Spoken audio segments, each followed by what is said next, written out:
কৃষ্ণ প্রভু। হরে কৃষ্ণ মাতাজি, আমি আপনাদের এমন একটা জিনিস দেখাবো, আপনারা অবাক হয়ে যাবে। দেখছেন আপনারা সবাই, এখানে আমাদের দুর্গা মা কী রূপে বিরাজমান হয়ে রয়েছেন ভালো করে দেখুন। এখানে লক্ষ্মী, গণেশ এবং সরস্বতী ও কার্তিক মহারাজ কিভাবে রয়েছেন, কাদের দেখছেন আপনারা বুঝতে পারছেন? হ্যাঁ, জগন্নাথ, বলরাম, সুভদ্রা মূর্তিতে রয়েছেন।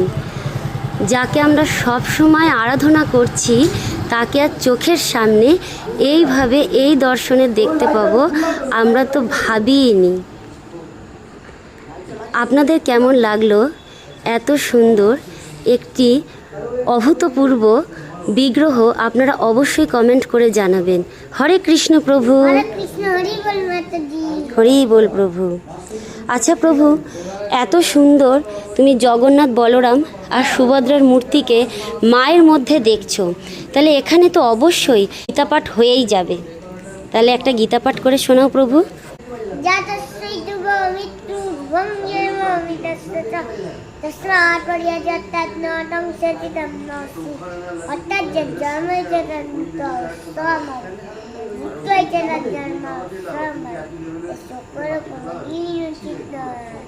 হরে কৃষ্ণ, হরি বল প্রভুজি, হরি বল।